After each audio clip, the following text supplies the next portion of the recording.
Bonjour et bienvenue au rendez-vous de l'expérience client. Je suis Claire Morel, journaliste spécialisée dans les sujets de l'expérience client et je suis ravie d'animer cette quatrième saison. Alors sur ce plateau, nous allons parler RH, notamment recrutement et formation des collaborateurs vis-à-vis des enjeux en matière d'expérience client.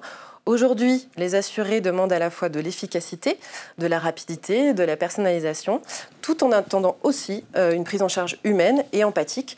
Comment faire en sorte que les collaborateurs les accueillent et les accompagnent en ce sens? C'est ce que nous allons voir avec Jean-Baptiste Adamo, Associé Managing Director de TaylorMade Recrutement. Bonjour. Bonjour. Marc Oceda, responsable ressources humaines de Capca. Bonjour. Bonjour. Et Steven Zouari, directeur général de AF2A. Bonjour. Bonjour. Alors, nous allons faire un rapide tour de table pour que vous puissiez nous présenter vos entreprises respectives. On commence par vous, Marc. Pourquoi pas. Donc la CAMCA est une entité du groupe Crédit Agricole. C'est l'assureur de spécialité du groupe Crédit Agricole. Et donc nous sommes plutôt spécialisés dans les risques opérationnels, dans l'ingénierie assurance sur tout ce qui est moyen de paiement et dans la caution sur crédit immobilier. Parfait. Steven, AF2A. AF2A, donc, on a un organisme de formation spécialisé dans les métiers de l'assurance, qui existons depuis plus de 20 ans maintenant, 23 ans exactement, cinquantaine de collaborateurs, 500 formateurs présents dans toute la France et on accompagne l'ensemble des assureurs, des mutuelles, des agents généraux à travers l'ensemble de leurs dispositifs de formation présentiels, digitaux ou blended learning. Voilà. Et Jean-Baptiste, c'est à vous, TaylorMade Recrutement. Et donc TaylorMade Recrutement, cabinet de recrutement qui existe maintenant depuis une quinzaine d'années, qui a différentes activités, dont une forte qui est le secteur assurantiel, où nous accompagnons nos clients qui sont aussi des groupes d'assurance mutualistes, en l'occurrence, sur des sujets de recrutement et les enjeux de l'intégration de nouvelles compétences. Une équipe d'environ une quinzaine de consultants et un engagement fort RSE également dans cette approche sociétale. Alors, première question justement pour vous, Jean-Baptiste. Quelles compétences on attend aujourd'hui d'un conseiller dans le secteur de l'assurance et de la mutuelle ? C'est une question qui est intéressante, qui est un peu vaste. Je vais juste la recentrer sur 2 points, parce qu'au travers du terme conseiller, j'identifie ce qu'on va appeler les fonctions un peu front office, c'est-à-dire les métiers de la vente, les commerciaux, qui sont terrain ou pas. Et puis également les métiers plus en back office, dans lequel j'intègre aussi les plateformes, c'est-à-dire les relations clients ou les métiers de gestionnaire. Les compétences attendues aujourd'hui sur ces métiers, c'est de plus en plus une évolution vers une satisfaction client. Je crois que le mot client est vraiment le mot d'ordre et certainement fera en filigrane le thème de notre débat. Mais c'est effectivement arriver à apporter une satisfaction aux clients sur un marché aujourd'hui multiconcurrentiel. La législation a évolué. Et des clients qui, qu'elles soient entreprises ou particuliers, sont également dans des attentes de technicité, mais en même temps de vulgarisation et aussi de rapidité. Les nouvelles technologies ont un nouvel impact. Et donc, tout ça vient un petit peu chambouler les nouvelles compétences attendues qui vont être de l'écoute, de la réactivité, de la disponibilité, une offre technique attirante et concurrentielle. C'est un métier qui a évolué ces dernières années et si oui, en quoi ? Alors, pour moi, je pense que la vraie évolution, c'est un peu un yo-yo. C'est-à-dire qu'à un moment donné, on a été beaucoup sur du distanciel, c'est-à-dire intégrer des comportements dans la relation client à distance. Et on revient, je trouve, aujourd'hui de plus en plus sur de la proximité. L'appartenance, la proximité avec le client final est de plus en plus forte quand on est sur des métiers dits commerciaux. Ça permet une meilleure écoute, donc c'est des nouveaux comportements qu'on vient revaloriser aujourd'hui, une meilleure compréhension du besoin et aussi d'aller travailler sur des solutions de plus en plus sur mesure pour le client. Et sur les métiers qu'on appelait, pardonnez-moi le terme qui n'est pas toujours celui qu'on apprécie, mais de back-office, c'est d'emmener ces métiers-là de plus en plus dans la proximité de la relation client, souvent par ce qu'on appelle l'appel sortant. Donc ça veut dire développer de nouveaux comportements, de nouvelles techniques dans la relation client par l'appel sortant. Alors, Steven, l'évolution du métier passe aussi par l'arrivée des nouvelles technologies. On parle beaucoup en ce moment d'IA générative. En quoi ça impacte justement ces métiers-là ? C'est vrai que je pense que les métiers du conseiller dans l'assurance, mais comme tous les métiers, sont fortement impactés par la transformation et l'arrivée de nouvelles technologies. Je pense qu'à différents niveaux, je vois 3 niveaux déjà principalement, au niveau des interactions, au niveau de l'analyse des données, et aussi au niveau des services qui sont fournis par le conseiller. Donc ça va vraiment toucher l'ensemble de la chaîne de valeur du conseiller. Je pense déjà, premièrement, c'est à l'automatisation des process. On voit qu'au fur et à mesure du temps, dans les entreprises, on est amené à automatiser de plus en plus les process, donc automatiquement à changer le comportement des différents conseillers dans une approche beaucoup plus orientée sur la valeur ajoutée, sur la manière d'apporter de la valeur au client, de le conseiller, de l'accompagner sur l'ensemble de ses besoins. On voit aussi l'arrivée, pour moi, des plateformes numériques en fait, qui sont de plus en plus présentes. On voit aujourd'hui que le client est capable d'avoir accès à l'ensemble de son périmètre ou de toutes ses assurances et l'ensemble de ses dossiers directement en ligne. Donc ça aussi, c'est une nouvelle, pour moi, c'est vraiment quelque chose qui a changé, si on peut dire, l'environnement du conseiller, qui doit aujourd'hui se mettre à jour de cette compétence, d'être capable de maîtriser l'outil, d'accompagner l'ensemble des collaborateurs et des clients sur cet outil. La communication omnicanale aussi, multicanale, parce qu'on voit qu'aujourd'hui, on en parlait un peu en avant, mais c'est l'idée d'aujourd'hui d'avoir des interactions à tous les niveaux. On voit bien avec les mails, le CRM, que ça soit avec les réseaux sociaux. Aujourd'hui, où on communique de plus en plus sur les réseaux sociaux. Dès qu'on a une insatisfaction, on n'hésite pas aussi à la mettre sur les différentes pages des assureurs. Donc là aussi, c'est un vrai changement qui s'est opéré ces dernières années. Donc il est important d'accompagner la montée en compétences des différents conseillers. On voit aussi dans la formation, nous en tant qu'organisme de formation, c'est vrai que dans la formation, on a aussi l'arrivée des nouvelles technologies qui ont changé la façon de voir les choses. On se retrouve beaucoup avec du e-learning que tout le monde connaît, mais on va plus loin. Maintenant, on va avec la réalité virtuelle, on va avec l'immersive learning. Enfin, on fait vraiment de la réelle mise en situation et tout ça se fait à travers du digital. Il y a un point important, vous en avez parlé tout à l'heure, Jean-Baptiste, c'est l'IA et la data. C'est comment ces deux grands phénomènes vont transformer et transforment déjà ce métier, parce qu'on ne peut même plus parler au passé, mais là, on est vraiment dedans. Donc on voit bien que déjà, avec l'analyse des données, ça nous permet d'avoir un accompagnement aux collaborateurs, aux clients beaucoup plus important. Mais aussi, on voit que ça permet de prédire les risques, ça commence aussi à la détection de fraude, ça améliore la souscription, l'accompagnement. Donc on retrouve aussi l'IA et la data à l'ensemble des niveaux. Tout à l'heure, on parlait d'interaction avec le client. Il y a aussi les chatbots qui ont été mis en place, donc orientés par l'IA. Là aussi, c'est une nouvelle manière d'accompagner les clients. Et moi, je le vois auprès d'AF2A, on a développé, suite à la demande de nos clients, une nouvelle offre tout récemment sur l'IA et la data que l'on a fait avec deux écoles prestigieuses, le Schema Business School et l'école des Mines Paris, sur un programme en data et en IA. Et on a rajouté en fait un applicatif métier dédié au secteur de l'assurance. Et sur cet applicatif métier, on a rajouté, avec l'IA générative, qui permet en fait vraiment de détecter le désengagement, le churn, le fait d'avoir envie de passer d'une assurance à une autre, et tout ça pour bien évidemment améliorer la performance, améliorer les résultats de l'entreprise. Donc on voit bien qu'aujourd'hui, c'est vraiment au cœur des préoccupations des conseillers. Alors Marc, chez Camca, en préparant ce plateau avec vous, vous m'avez dit que tous les collaborateurs, ils sont à peu près 200 si je ne dis pas de bêtises, ont tous une obligation envers les clients, et ce, quel que soit leur métier ou leur service. Pourquoi ? Pourquoi ? Je vais rebondir sur ce qui a été dit. On parlait de chaîne de valeur. La force d'une chaîne, c'est son maillon le plus faible. Si vous mettez votre maillon fort face au client, votre chaîne n'est pas plus forte pour ça. On a bien vu qu'aujourd'hui, on est dans un monde de plus en plus complexe. Dans les entreprises, c'est le cas. Tout le monde est acteur. Et donc, dans l'assurance, ce n'est pas seulement le souscripteur qui est important. Nous, on dit toujours qu'un client, ça se gagne et ça se perd et ça se gagne à travers l'indemnisation. Voilà.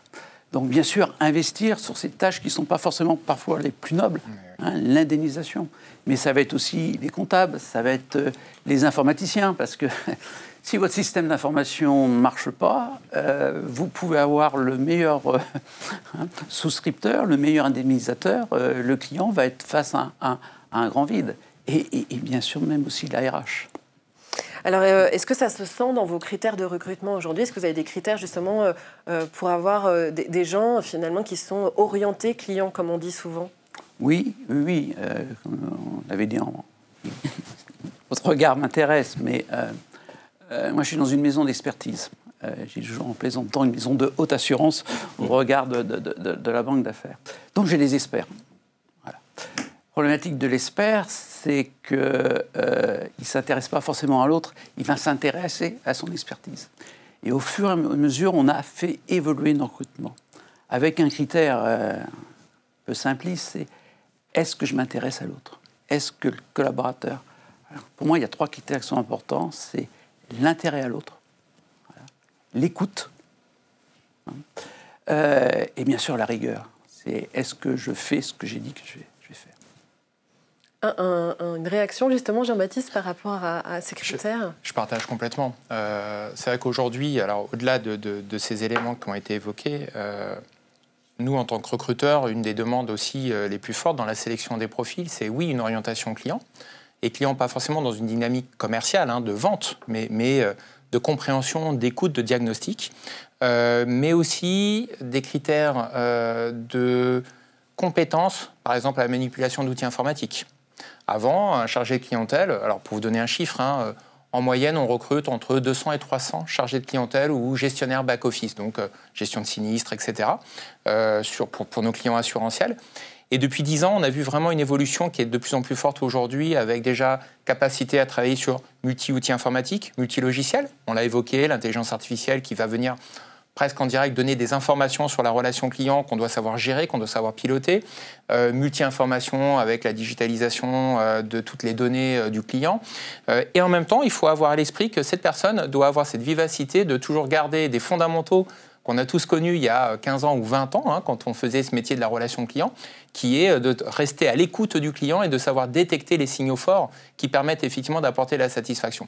Donc ça vient complexifier aussi le profil dans le recrutement, qui doit avoir un peu ce retour en arrière de la relation client, et en même temps des nouvelles aptitudes sur des nouvelles technologies qui viennent agrémenter son quotidien.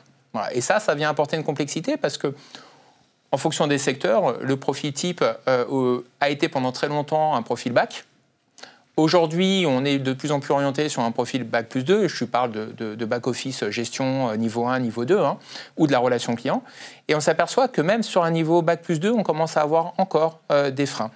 Là où se pose une vraie interrogation, c'est que ça reste des métiers difficiles. Il y a de la volumétrie, il y a du flux qu'il faut absorber. Et au travers de cette volumétrie et de ce flux, il faut arriver à maintenir un niveau d'adhésion des collaborateurs pour éviter aussi un turnover. Parce que la formation est un engagement fort, la fidélisation du collaborateur est un engagement fort. Donc il faut recruter, aller chercher des nouvelles compétences et en même temps accepter une forme par la résilience que le collaborateur va avoir quand même des enchaînements de flux, de volume, des indicateurs avec des KPIs, temps d'écoute, délai de réponse, taux de satisfaction. Et effectivement, comme l'évoquait Marc, avec des outils digitaux aujourd'hui qui permettent d'avoir un feedback quasiment instantané, les réseaux sociaux ou autres. Donc ça vient encore complexifier, je trouve, pour nous recruteurs, mais sûrement aussi pour un manager comme l'entreprise et pour un formateur, des enjeux de compétences multi-compétences. Voilà. Alors Steven, cette évolution des métiers, elle implique aussi de la formation. Quelles sont les tendances et les besoins par rapport à ces métiers qui évoluent? Vous en parliez déjà un petit peu tout à l'heure, justement. Oui, bien évidemment, tout est lié en fait. Aujourd'hui, quand on voit un monde qui change, la formation, elle est censée accompagner ce changement et ces évolutions. Premièrement, avant de rentrer sur les thématiques qui sont bien évidemment importantes et qui sont données par le marché, il y a aussi le retour au présentiel. Moi, je pense que c'est important aussi d'être capable d'en parler parce qu'il y a vraiment aujourd'hui ce regain et cette envie pour le conseiller de revenir en présentiel, échanger avec ses pairs, l'échange entre pairs, connaître les autres et de sortir un peu de ce giron qu'on a connu par la force des choses avec la Covid et les années qui ont suivi. Donc déjà sur la modalité, même si le e-learning et tout ce qui est digital reste omniprésent maintenant dans la formation, il y a quand même le retour au présentiel qui est important. Sur les thématiques, moi je vois différentes choses. La première, on a parlé tout à l'heure d'IA, data, nouvelles technologies. C'est, je pense, l'un des sujets les plus importants aujourd'hui dans le cadre de la formation. C'est l'IA, la data, les réseaux sociaux aussi, les nouveaux modes de communication, très important. Là aussi où c'est très important et on voit beaucoup de demandes, c'est tout ce qui est soft skills en fait. Alors ça a toujours été, mais là il y a encore un renforcement très fort. Quand je parle de soft skills, je peux parler bien évidemment de la relation client.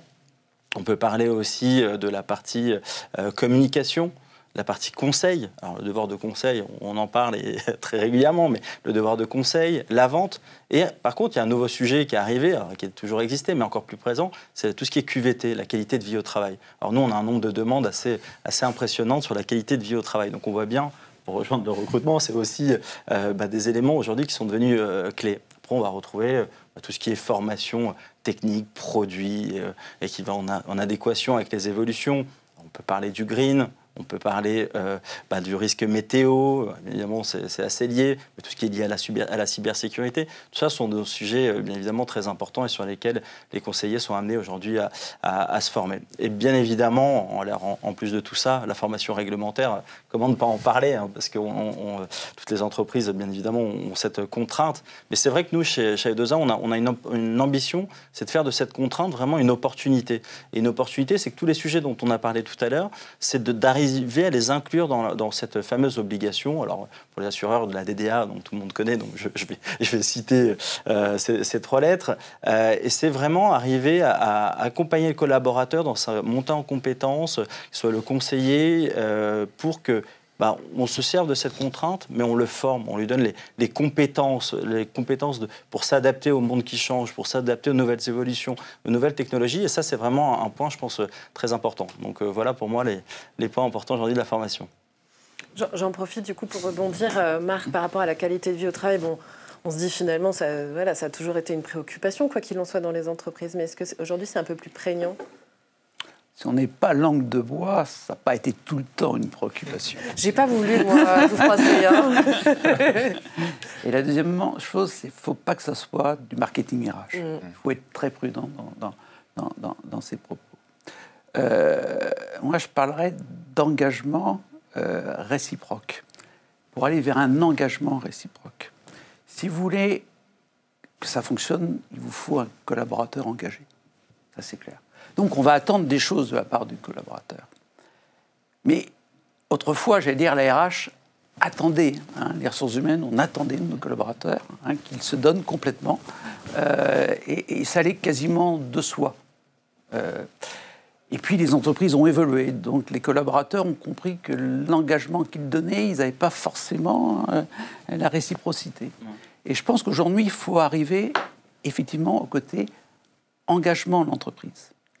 Qu'est-ce que moi je fais pour mon collaborateur pour qu'il soit dans les bonnes conditions pour travailler, tout en attendant qu'il soit aussi toujours engagé. Voyez-vous, il y a un équilibre qui est délicat.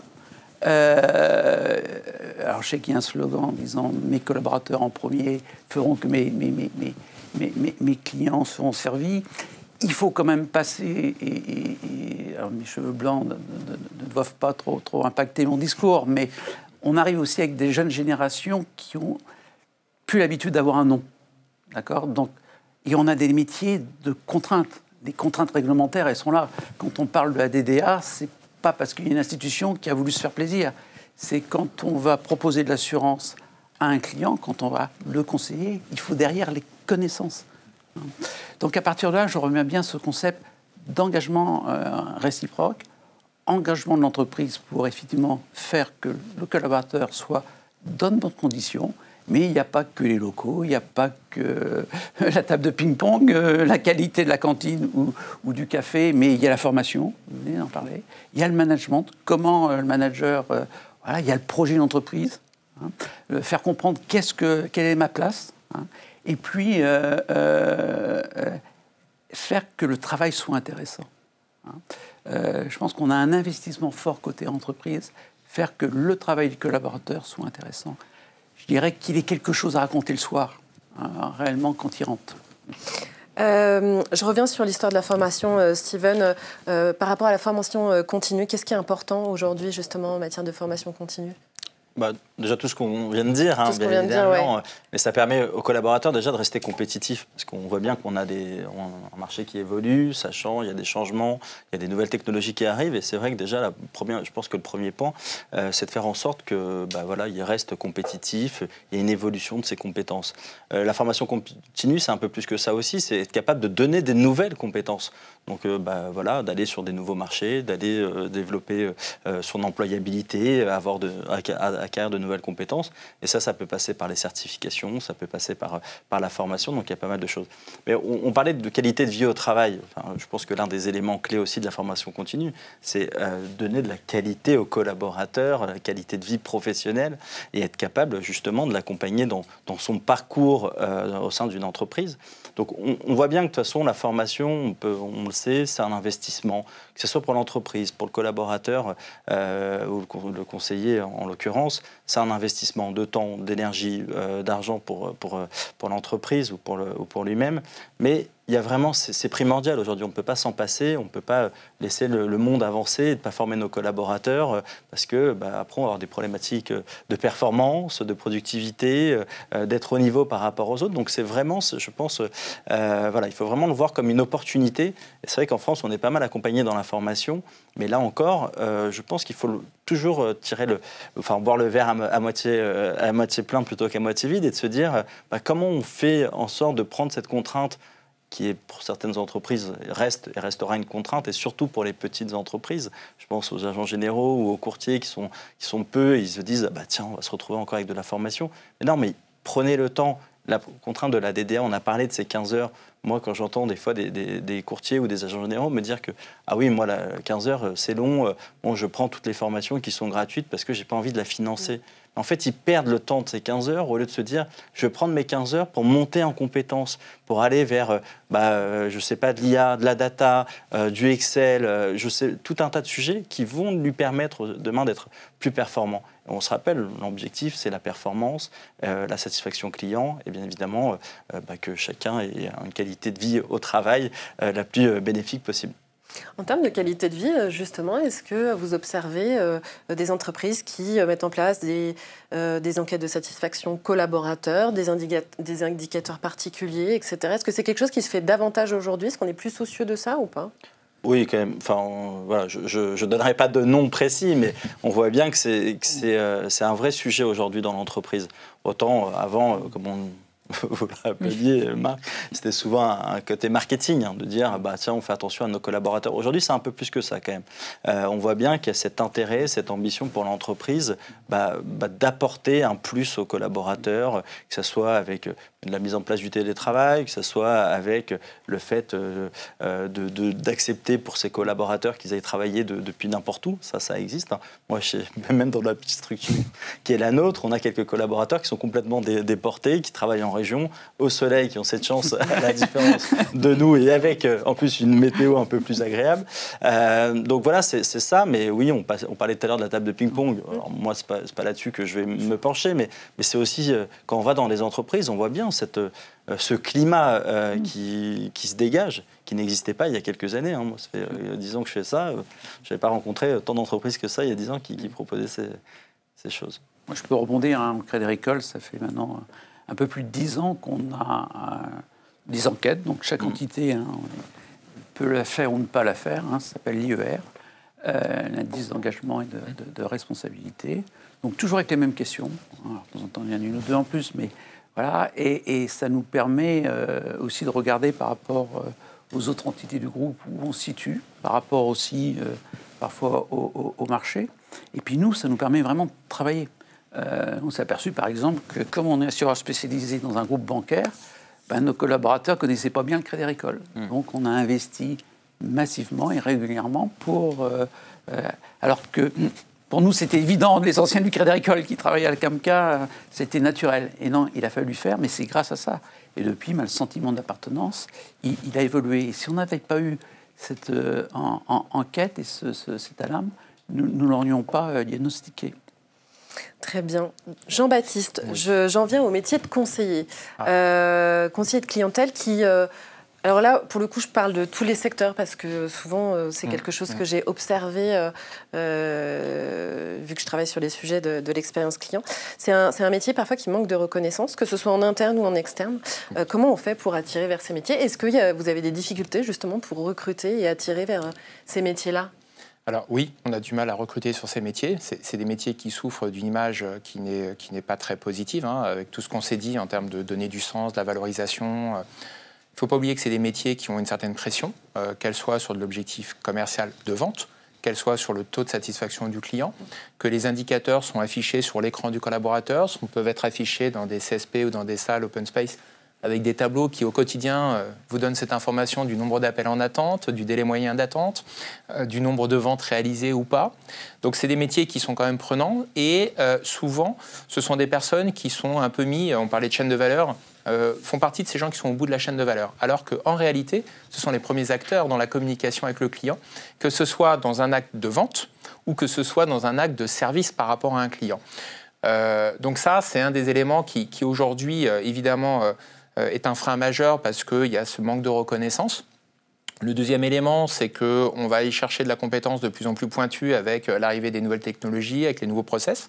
Donc ça veut dire des gens qui doivent avoir une formation complémentaire, qui est soit menée en interne, soit qu'on va chercher en externe, et se pose l'équation après de la rémunération, qui est un deuxième élément qui reste, et on ne l'a pas évoqué, mais principalement sur ces métiers de la relation client, le premier critère qui est-ce que la rémunération est attractive et auquel cas, quels sont les avantages que mon entreprise peut m'offrir. L'avantage du secteur assurantiel, c'est qu'ils ont des conventions collectives, ils ont des accords qui permettent quand même de valoriser le collaborateur au-delà du salaire fixe. Le point qui est important, je crois, par rapport à ça, c'est, en tout cas pour nous recruteurs, la difficulté, c'est sourcer, mais c'est aussi de donner envie et de s'assurer que la personne reste après sur son emploi. On est dans un contexte où aujourd'hui, le marché de l'emploi, il est plutôt favorable. Un collaborateur qui rentre aujourd'hui dans une compagnie d'assurance, qui était un peu le Graal à une époque, je rentre dans un groupe de protection sociale, je ne cite pas, j'y fais ma carrière. Je ne bougerai pour rien au monde de cette entreprise. Aujourd'hui, on a de la démission. Donc, il y a un changement aussi de culture et de valeur par rapport à ça. Et l'enjeu, il se pose aussi au niveau des directions des ressources humaines. C'est-à-dire qu'on est dans des métiers en transformation, on est dans une société en transformation, il y a de la vraie conduite du changement. C'est pas pour rien d'ailleurs qu'on retrouve de plus en plus les fonctions RH dans les comités de direction, parce qu'ils sont acteurs de ces transformations-là, et accompagnent aussi les directions générales dans donner du sens à ces métiers, en resituant, et c'est pour certains de mes clients le fil rouge, le client, qui est vraiment la thématique dans le secteur assurantiel, tout au long de cette chaîne de valeur. L'exemple que j'ai, je ne citerai pas l'entreprise, c'est un directeur général qui a été, lors de sa nomination, voir tous les centres de relations clients au national, tous les centres de gestion au national, a été les rencontrer, parler, leur expliquer que c'était grâce à eux que les clients étaient fidèles, qu'il y avait un niveau de satisfaction et que du coup l'équipe commerciale pouvait continuer à vendre. Et ils ont symboliquement, alors ça reste un symbole, mis une chaise de clients dans toutes les salles de réunion. C'est anecdotique, mais ça montre bien aussi l'importance. Et ce message qui est descendu d'une direction générale auprès de ces services de back-office ou équipe commerciale, c'est de leur rappeler qu'ils sont le maillon essentiel avant tout parce que c'est eux qui font vivre le client. Et quand on commence à avoir ces arguments pour en parler avec des candidats, on commence effectivement à éveiller un petit peu plus de reconnaissance, donner un petit peu plus de sens et valoriser aussi leur métier. Charge à l'entreprise d'accompagner en interne avec la formation les nouveaux collaborateurs, mais, point important, aussi les anciens collaborateurs de l'entreprise. La fidélisation, c'est les nouveaux, mais c'est aussi les anciens, sur des métiers qui sont quand même en train d'évoluer très très fortement, et je crois que l'IA a une courbe d'accélération qui n'est pas à 10 ans, mais à 2 ou 3 ans, versus la révolution de l'informatique. Et que ce que je vais faire aujourd'hui de mes 200, 300, 400 collaborateurs aujourd'hui qui sont là depuis 15 ans, 20 ans, avec un modèle, avec des valeurs qu'on m'a transmises et qui doivent se révolutionner aussi. Donc c'est, je crois, il y a des enjeux de transfo, il y a des enjeux d'accompagnement, il y a de redonner du sens, il y a accompagner sur le terrain par la formation, par la valorisation aussi les équipes. Alors justement, Jean-Baptiste parlait de transformation. En matière de management, j'ai l'impression quand même que ça bouge aussi pas mal, ça évolue. Quelle est votre perception, justement, vous, Marc ? Bien sûr que ça évolue. Nous sommes dans des entreprises de technicité. Et souvent, les managers, c'est l'expert, le meilleur expert. Et comme me disait un de mes managers, qui est un expert exceptionnel, il me disait que ce serait bien le management s'il n'y avait pas d'équipe. Et je taquais en disant, avec des robots, tu crois que ça va être beaucoup mieux, surtout si on leur donne des sentiments. Voilà. Donc, bien sûr, pour le manager, il faut s'intéresser aux facteurs humains. Voilà. Mais il n'y a pas que ça, c'est comment je partage mon expertise. Parce que là aussi, on revient à notre chaîne. Si je suis meilleur expert, mais mes collaborateurs n'ont pas une montée en compétences, ça ne va pas le faire. si je ne fais pas partager la compréhension, on prend aussi cet exemple de la construction de la cathédrale, si je suis un tailleur de pierre qui fait une pierre sans intérêt, alors que si j'explique que ça va contribuer à l'édifice, que ça va être la clé de voûte qui va porter... Et l'expert, naturellement, il l'a en lui, mais il ne va pas forcément le partager. Et puis le télétravail et peut-être les nouvelles générations ont apporté un autre facteur, c'est l'individualisme. Et l'individualisme, ça ne fait pas le collectif.